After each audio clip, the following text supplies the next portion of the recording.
Hello and welcome students. आज हम लोग बात करेंगे एक नए टॉपिक की जो कि है reverse charge mechanism. Before starting this you have to do a thing, you have to like, subscribe and share this channel so that you can get notifications of the latest videos. तो अब start करते हैं अपने इस topic को जो कि है रिवर्स चार्ज मैकेनिज्म, जिसे हम शॉर्ट में RCM भी बोलते हैं। अब ये क्या होता है? Reverse charge is a mechanism where the recipients of the goods or services liable to pay GST instead of the supplier. Normally, the supplier of goods and services pay tax on the supply, but in case of reverse charge, the receiver became liable to pay the tax. Reverse charge एक ऐसा mechanism होता है जिसमें goods के recipient को, जिससे goods receive होता है, उसको जीएसटी का पेमेंट करना पड़ता है इंस्टेड ऑफ सप्लायर। अभी तक क्या है कि जो सप्लायर खरीदेगा, बेचेगा, उसको जीएसटी का पेमेंट करना होता है, लेकिन in the case of reverse charge mechanism the recipients of the good have the liability to pay the tax. ठीक है, ऐसा तब होता है जब हम किसी अनरजिस्टर्ड डीलर से परचेज करते हैं। अभी तक रजिस्टर्ड टू रजिस्टर्ड हम कर रहे थे, जिनका जीएसटी अथॉरिटी में नाम रजिस्टर्ड था, रजिस्टर्ड जिनकी कंपनी थी। ठीक है, या वैसे भी रजिस्टर्ड कंपनी थी, लेकिन अगर हम किसी अनरजिस्टर्ड से परचेज कर रहे हैं तो हमें इन दिक्कतों का सामना करना पड़ सकता है। जैसे आपके सामने मैंने क्वेश्चन तैयार करके रखा हुआ है, purchase 100 pieces share at the rate 50 from ABC traders, जो कि क्या है, अनरजिस्टर्ड है। अनरजिस्टर्ड होंगे तो इनका जीएसटी नंबर नहीं होगा, क्योंकि रजिस्टर्ड लोगों को ही, रजिस्टर्ड बिजनेस को ही जीएसटी का नंबर एलोकेट होता है। ये क्या है, अनरजिस्टर्ड, जिस वजह से इनका जीएसटी नंबर है नहीं, बट शेयर पे 12% जीएसटी यहाँ पर लग रहा है। आपको एक एडजस्टमेंट एंट्री पास करनी है और पेमेंट करना है कि जीएसटी तो हम निकालेंगे ही निकालेंगे। तो कैसे इस क्वेश्चन को हम करेंगे, इसके लिए चलते हैं टैली पर। ओके,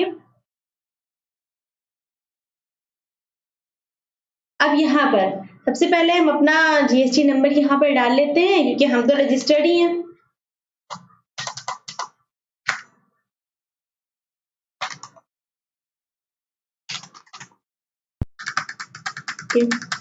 तो जब पूरा डाल लेंगे उसके बाद हम अपने आते हैं लेजर्स पे, क्या कौन कौन से हमें लेजर्स बनाने होंगे before starting the actual question.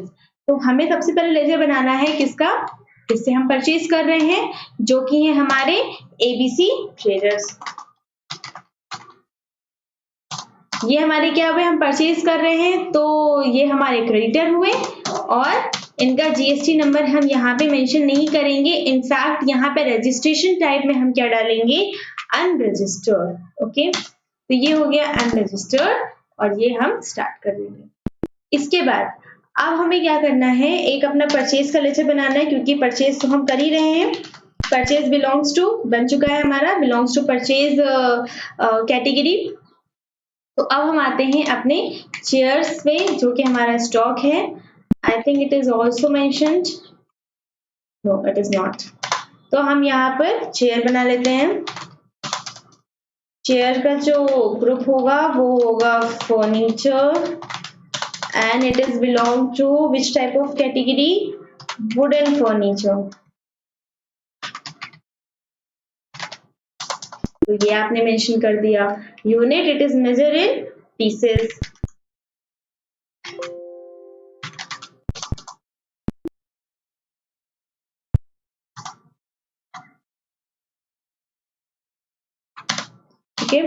अब यहाँ पर जीएसटी डिटेल्स को हमें क्या करना है, यस करना है। Taxability, it is taxable and the tax slab is 12%। 12% tax है। उसके बाद गुड्स हो गया, यहाँ पे हमारी कोई एक्चुअल अभी तक क्वांटिटी ओपनिंग बैलेंस था नहीं, तो हमने इसको ओके कर दिया। अब जाएंगे अपनी एंट्री में, जो कि हमारी इन्वेंट्री वाउचर में होगी, परचेज वाउचर में होगी। पर्ची account name, it is ABC traders. यहाँ पर इनका receipt note number, order number mention नहीं है, तो हम नहीं डालेंगे। एंड देन शेयर्स, क्वांटिटी, कितनी क्वांटिटी हम परचेज कर रहे हैं, 100 पीसेस एट द रेट 50।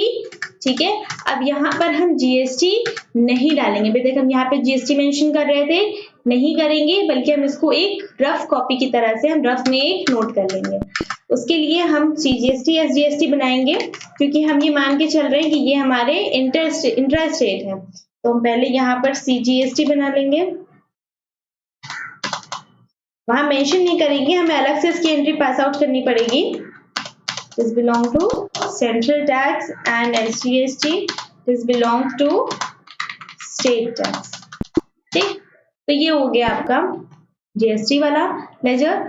अब बात करते हैं इसके लिए हम कैसे एंट्री करेंगे। तो F7 में जाएंगे, ऑल्ट जे, कोई भी एडजस्टमेंट करनी होती है तो उसे हम जर्नल वाउचर में ही करते हैं, ठीक है। तो ये जीएसटी हो जाएगा। अब की बात, nature of adjustment will become increase of tax liability, ठीक है, यहाँ पर इंक्रीज हो जाएगी टैक्स लाइबिलिटी।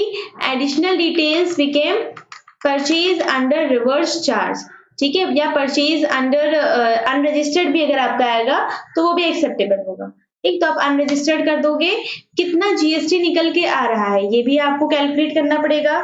तो हम कैलकुलेटर से लेके चलते हैं। 100 पीसेस था एट द रेट 50, कितना हुआ 5000। 5000 पे जीएसटी की रेट क्या थी, 12% थी, तो बिकम्स 600। 600 क्या हो जाएगा, डिवाइड हो जाएगा between CGST and SGST, so that it will become 300 and 300।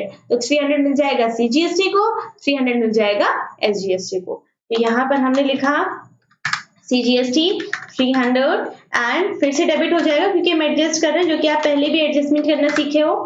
ये भी हो जाएगा 300 and then credit CGST 300 and then credit SGST.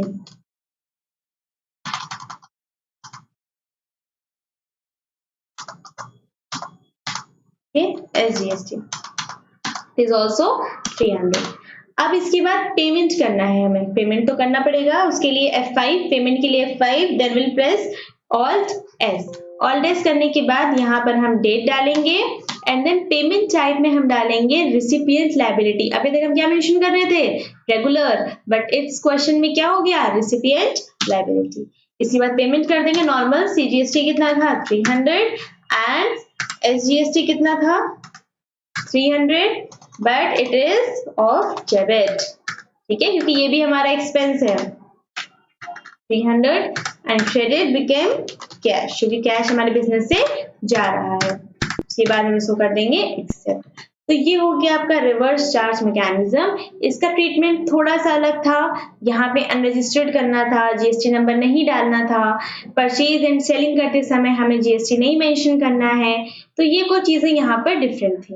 तो आई होप समझ में आया होगा। लाइक, सब्सक्राइब और शेयर कर दीजिएगा चैनल, साथ ही साथ प्रैक्टिस करिएगा। कोई प्रॉब्लम हो, कोई क्वेश्चन आस्क करना हो तो you can ask me on my comment section below. Okay, thank you class.